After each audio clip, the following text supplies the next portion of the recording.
How do people match with each other on the platform? So if there's a story or a piece of media, I mean, that they like, it could be a picture or a video, they send a like and they have the option to attach a message with the like. You know, if I saw that video about the shampoo, I might say, that's crazy. I do that too. I don't cut it. I don't cut it out. I just fill it up with water and shake it. But I do that too. Hey. And you receive that message and you get a chance to review my profile and my videos. And, you know, if I seem like someone you'd be interested in meeting, you accept the conversation and you start a conversation. We want to try to be as inclusive and non-divisive as possible. This leads me to the next question, which is, you know, there are going to be some people who might criticize this platform for encouraging only in-group dating. How would you respond to that? We don't. We don't encourage in-group dating whatsoever, and you will never hear that in any of our messaging or literature.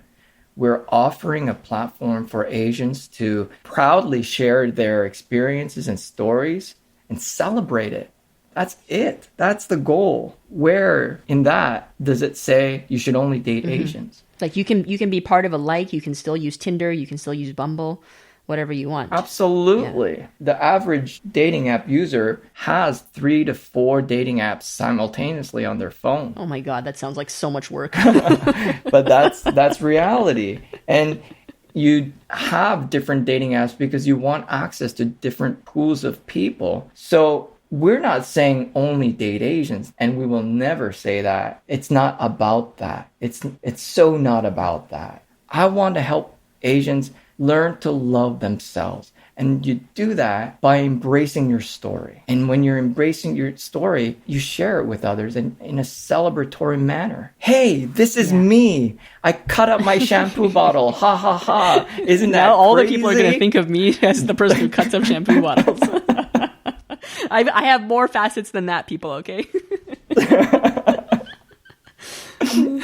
That's all we're doing. We're giving you a chance to tell your funny stories, and by doing so, learn to love yourself and embrace who you are. And no, we're not saying date only Asians. I don't do that. I don't expect any of my team members to do that. And we talk about that. No, we date whoever makes us happy. Yeah. We want you to be happy.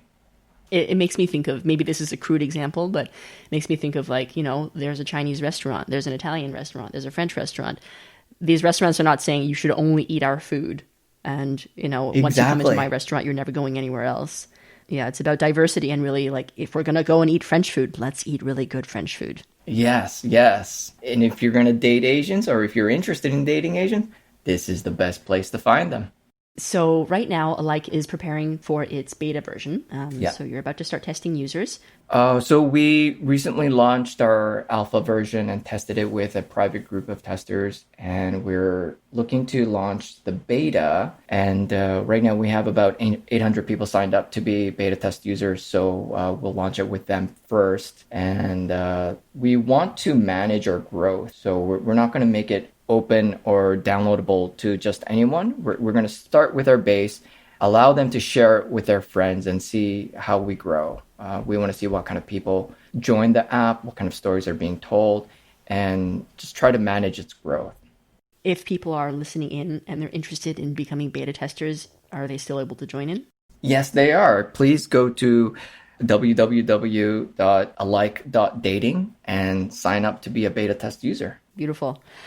This takes us to our last question. I've had such a great time talking to you, Hanmin. Yeah, me too. Yeah, the time has just flown by. It's been so much fun. Thank you. My last question is, for all the other third culture Asian people out there, what's something that you've taught us already so many things that you've learned, but, you know, a closing word for anyone out there who might be struggling with identity, struggling with belonging, knowing who they are. What's something that's been helpful to you?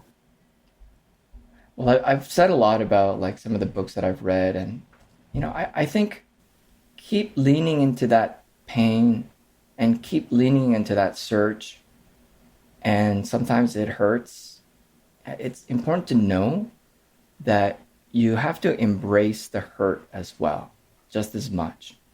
So I would not have been able to get over my divorce had I not endured that pain. It was physically and emotionally painful for me to go through that. But something that my therapist told me is you can't run away from that pain. You actually have to embrace it, and that's how you're going to get over it. So keep leaning into the search, keep learning into the pain, and I know it hurts, but embrace it. That's going to be part of your journey. And you'll get through after you learn to embrace it. And there's a white light at the end of the tunnel. Hanmin, thank you so much for taking the time out of your schedule today to speak with me. But thank you for giving me an opportunity to air out my thoughts. I really appreciate it. Thank you very much, Hanmin. Thank you. It's been a pleasure. Thanks for listening to Beyond Asian Stories of the Third Culture. I hope you enjoyed this episode. We have a preview of our next episode coming up for you. Before we roll it, you can find any resources referenced today in the show notes. If you resonated with what you heard on the show today, follow our Facebook page to get updates on what we're working on, and our Facebook group to add your voice to the conversation. Got the perfect third culture Asian guest for us? Get in touch on our website, beyondasian.com, or simply email us at beyondasianpodcast@gmail.com. We'll be back with another story soon.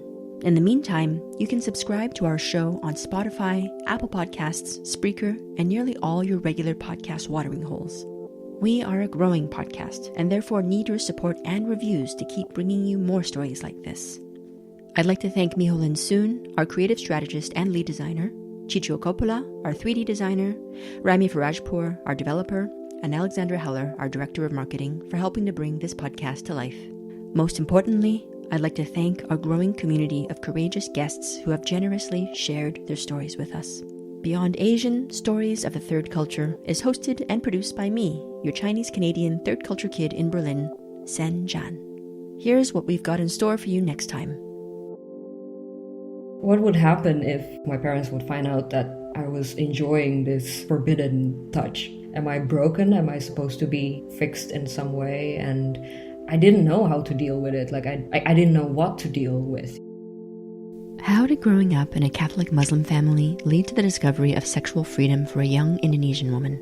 In episode 8, Davy tells the story of how she discovered her bisexuality despite a strict family and societal setting, and the freedom she found upon leaving Indonesia. As a bisexual who is also married to a man, I easily pass as straight.